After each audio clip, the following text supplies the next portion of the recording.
Hey, what is going on, guys? Rudenell here, coming back at you with another batch tutorial.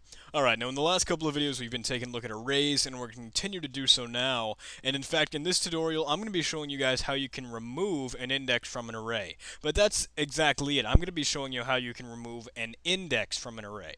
I want to leave it up to you guys to actually try and build your own function without my help, to try and see if you guys can actually remove a value from the array by actually like passing a value to the array remove function, and it would loop through the array and test if the current position inside the array, if the current value that it's looking at in the array is equal to the value that you've passed in, then remove that.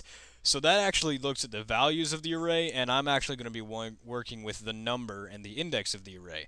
So I'll leave it up to you guys to see if you can do that. Maybe leave it as like a post-video challenge. Obviously, you don't have to do it if you don't want to, but it'd be pretty cool if you guys could put it together all by yourself. So anyway, let's move on to things. Let's actually get things ready to go. I'll bring down CMD, and I'll go ahead and a new script. I think I'll call mine, what is it? Yeah, array remove. Array remove.bat. Can save that. I'll do add echo off, and the syntax that we'll be looking at is call array remove with our array name, the delimiter, and the position that we're going to be removing it from. So we're going to need the delimiter as a string we can work with. So I'll set delimiter to become a string. I'll set our position to be something we can work with. That's going to be the third argument that we pass in. And we need that new array that we've been working with. That's going to keep track of the array as a string, and so we can work with it. Because remember in the last video, what we actually did is we sort of like reconstructed the array by looking at each individual piece. And we're going to be doing that today. It's actually a really similar technique, the way we set up this functionality. And all it does is it sort of changes our conditional statements order sort of thing, and it actually tests for a little bit more at the very end of the loop. So once we've got our loop all started, because we are going to be going through each individual piece of the array, we can actually test if the current position is actually not equal to the position that we're trying to remove.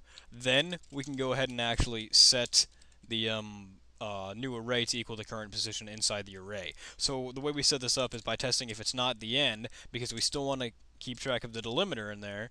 So if our current position is not equal to the limit, if it is equal to the limit, that is when we'll set the new array to equal what we have of the new array so far with the array at the current position. And we're going to copy this because we're still going to use it if it's not. We're just going to have the delimiter tacked on to the end of it. And then we're all done the loop. That's really all there is to it. But when we're out of the loop, we want to make sure that if the position that we were trying to remove from actually is the very end of the array, or if it's our limit, then what we want to do is remove the delimiter, because that's still there at the end. So we actually subtract sort of like 1 from our string. So if the position is equal to our limit,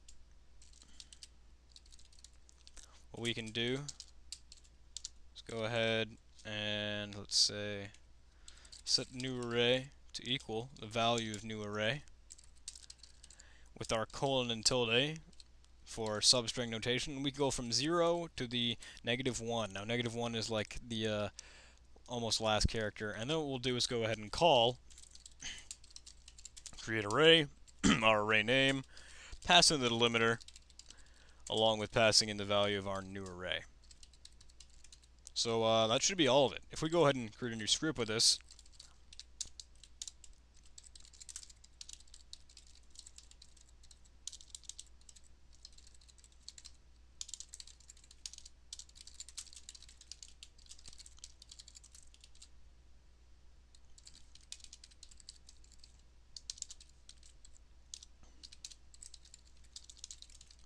well, alright. What we can do is we can call create array. I'll create my array, and then let's say who is there, I guess. I don't know. Why not? And then if I go ahead and echo out the array before we actually modify it, let's CMD ready. Script who is there. If I call array remove array index index, delimiter anyway.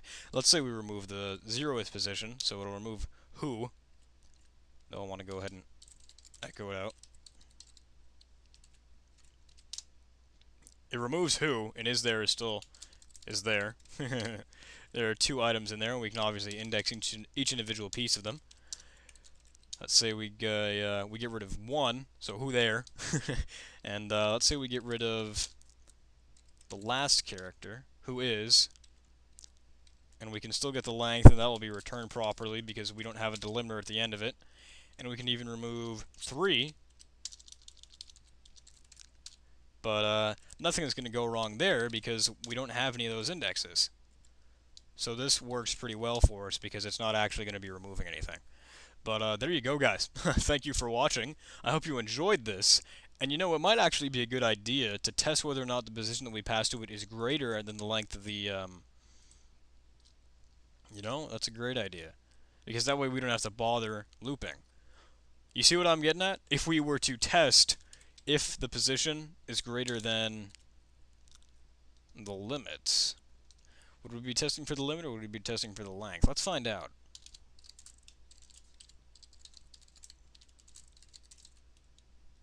Let's do limit.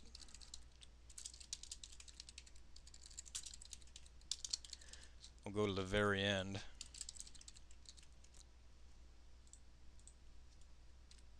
If I did script, it says who is there. That's not a problem. Put 3 in, get rid of that one. 2. Alright, that works perfectly fine for us, and we don't have to bother about looping. Awesome. Whoa, looks like we even added some more functionality to it. Really just actually skipped a loop, so that's a good way to like test the information without having to actually do any manipulation. Thank you guys for watching, though. I hope you enjoyed this. And before I go, let's actually put this inside of our system path. Go ahead and put it in our tools.